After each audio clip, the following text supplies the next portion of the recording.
आइए आज के इस वीडियो में हम लोग बात करेंगे ईरान की मस्जिद जामकरन के बारे में। आपने इसका बहुत नाम सुना होगा और खास तौर से जब इसके ऊपर लाल कलर का झंडा फहराया जाता है तब जरूर सुना होगा। क्यों फहराया जाता है लाल कलर का झंडा, ये मस्जिद कहां है, किसने बनवाई, इसका क्या महत्व है, इन सब चीजों को इस छोटे से वीडियो के माध्यम से जानेंगे। आइए सबसे पहले यहां पर देख रहे होंगे एक बेहतरीन इमेज बनी हुई है जो कि एक शानदार मस्जिद का फोटो दिख रहा है। एक इसके ऊपर एक झंडा जो दिख रहा है लाल कलर का, ये ईरान का मैप है और ये ईरान के सुप्रीम नेता खयामनई साहब हैं, आयतुल्लाह खामनई साहब। ठीक है, अब देखिए इस मस्जिद का, जैसा कि आप यहां पर पूरा फुल बोर्ड पर फोटो देख रहे हैं, इस मस्जिद के बारे में ऐसी मान्यता है कि इस मस्जिद का जो निर्माण है वो शिया इमाम, शिया संप्रदाय के 12वें इमाम जिनको हजरत मेहंदी कहा जाता है, उनके निर्देश पर हुआ। ध्यान रखना है कि जैसे इस्लाम में दो प्रमुख संप्रदाय हैं, एक सुन्नी और एक शिया। जो ईरान है वो मैक्सिमम आबादी यहां की शिया है। ठीक है, शिया सुन्नी क्या है उस मसले पर नहीं पढ़ना है, हम लोग सिर्फ यहां पर बात करनी है इस मतलब मस्जिद के बारे में। तो जैसे शिया समुदाय के यानी संप्रदाय के पहले इमाम हजरत अली जो कि चौथे खलीफा भी थे। ठीक है, और 12वें इमाम, 12वें और आखिरी इमाम हजरत मेहंदी। तो ऐसी मान्यता है कि हजरत इमाम मेहंदी जो कि शिया समुदाय के 12वें इमाम थे, वो ईरान के हसन बिन जामकरनी नाम के इस शख्स को ख्वाब में दिखाई देते हैं। ख्वाब मतलब सपना या ड्रीम। और वो ये ऐसा इनको निर्देश देते हैं जामकरनी साहब को कि आप इसी जगह पर एक मस्जिद का निर्माण करें। ये मस्जिद है कहां? ईरान की जो राजधानी तेहरान है वहां से 140 किलोमीटर दक्षिण में एक छोटा सा शहर है जिसका नाम है कौम शहर। QOM स्पेलिंग है इसकी। ठीक है, वहां पर एक मस्जिद का निर्माण कराया गया। किसने कराया? हसन बिन जामकरनी ने। कब कराया? 393 हिजरी में। अगर एडी में डेट कन्वर्ट करेंगे तो 1003 एडी आएगा। ध्यान रखना एडी और हिजरी की डेट में अंतर होता है। ठीक है, ये इसके बारे में भी बताएंगे भी आपको। ठीक है, और इस मस्जिद की मान्यता यह है कि इस मस्जिद पर लाल कलर का झंडा या तो मुहर्रम के टाइम पर फहराया जाता है, इसके अलावा अगर कभी झंडा फहराया जाता है तो इसका मतलब इंतकाम लेना है किसी से। जैसे 2020 में अमेरिका ने बगदाद में ईरान के बड़े सैनिक कमांडर थे जिनका नाम था कासिम सुलेमानी साहब, उनको जो है एक ड्रोन हमले में उनकी हत्या कर दी थी। तो ईरान ने इसी मस्जिद के गुंबद के ऊपर लाल कलर का झंडा फहराया, इसका मतलब किसी न किसी की आ गई।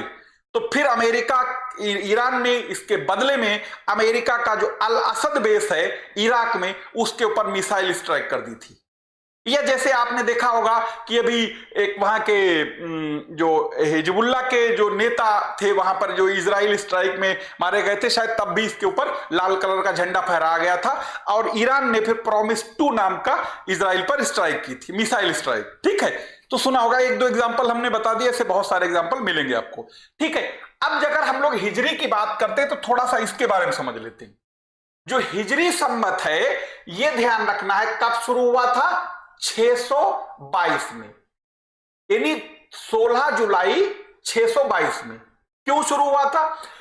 उस डेट में यानी हजरत मोहम्मद पैगंबर जो कि इस्लाम के फाउंडर हैं, ठीक है, उन्होंने मक्का से मदीना प्रस्थान किया था, या यूं कहें मक्का से मदीना प्रवास किया था, या यूं कहें मक्का से चल के मदीना गए थे। इस डेट में उसी को ये हिजरी सम्मत कहा जाता है। हिजरत का मतलब ये होता है माइग्रेशन, यानी प्रवास कर जाना। ठीक है, अच्छा जी, इसको हिजरी सम्मत के तौर पर शुरू करने का जो काम था वो इस्लाम के दूसरे खलीफा हजरत उमर ने इसको शुरू किया था। ठीक है, अब अगर हम लोग दिन की बात करें, इसमें दिन होते 355 या 54, यानी जो हमारा गैगेरियन कैलेंडर होता है जिसे जनवरी फरवरी वाला, इसमें 365 या 366 दिन होते हैं जब लीप वर्ष पड़े। तो इसके मुकाबले इसमें 10 दिन कम होते हैं।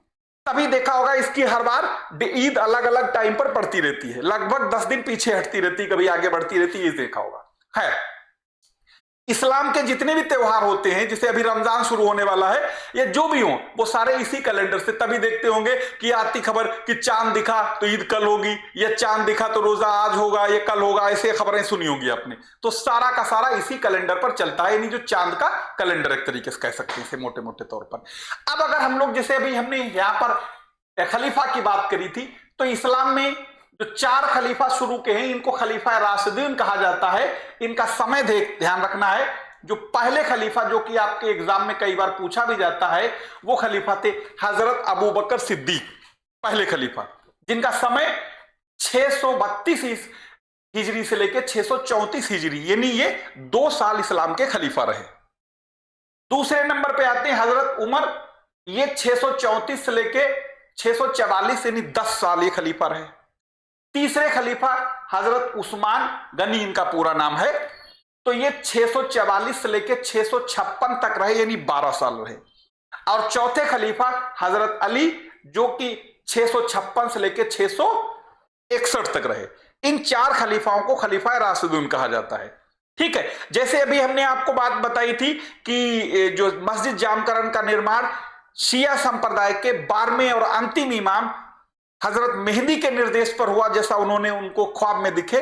तो पहले अगर कभी कोई इमाम पूछ ले, तो पहले इमाम थे हजरत अली, जो कि शिया संप्रदाय के पहले इमाम हैं, और आखिरी इमाम हजरत मेहदी। दूसरे इमाम हजरत अली के बेटे हजरत हसन इब्ने अली। तीसरे हुसैन इब्ने अली, जिनके लिए करबला में जो घटना घटी थी, जिनके लिए मुहर्रम, जो जिसके उसी के मतलब जिसके संबंध में मुहर्रम त्योहार मनाया जाता है, तो वो इन्हीं के बेटे थे। तो कुल मिला के ये छोटी सी जानकारी थी जो कि मस्जिद जामकरन से संबंधित थी। ठीक है, अगर हम लोग ईरान की इस मस्जिद की बात करें, तो ये तेहरान शहर ये है, और ये मस्जिद यहां पर पड़ती है 140 किलोमीटर दक्षिण में, ये कौम शहर है, यहीं पर है। ठीक है, और इस मस्जिद पर जब भी लाल कलर का झंडा फहराया गया, समझ लो किसी न किसी की सामत आई। मतलब ईरान का समझ लेना इंतकाम बिल्कुल तय है। या खामनेई साहब, हाँ, जब भी खामनेई साहब इस मस्जिद का दौरा करते हैं, तब भी बहुत चर्चा में आ जाती कि हाँ, लग रहा कुछ गड़बड़ होने वाला है। और खासतौर से इजराइल को तो लूज मोशन शुरू हो जाते हैं कि कहीं ऐसा ना हो कि हमारे ऊपर फिर से मिसाइल बरसने लगे। ठीक है, तो एक तो ये मुहर्रम के समय में, और दूसरा तब जब कोई ऐसी घटना घट जाए, जैसे अभी हमने बताया कासिम सुलेमानी साहब की जब हत्या हुई थी 2020 में, तब भी इसके ऊपर लाल कलर का झंडा फहराया गया था। तो ये कैसी लगी जानकारी बताइएगा कमेंट में। इसी तरीके से आपको, और हाँ, जो 10 बजे, जो 9 बजे रोजाना क्लास चल रही थी, वो आज से वो है, उसका टाइम बदल के 10 बजे कर दिया गया है, क्योंकि बहुत सारे लोगों की डिमांड थी एक क्लास का टाइम 10 से 11 कर दिया जाए रात में, और मॉर्निंग में एक 10 से 11 चल रही वो मैपिंग की क्लास है, वो चलती रहेगी। मिलेंगे हम आपसे ठीक 10 बजे PCS PYQ में। तब तक के लिए धन्यवाद।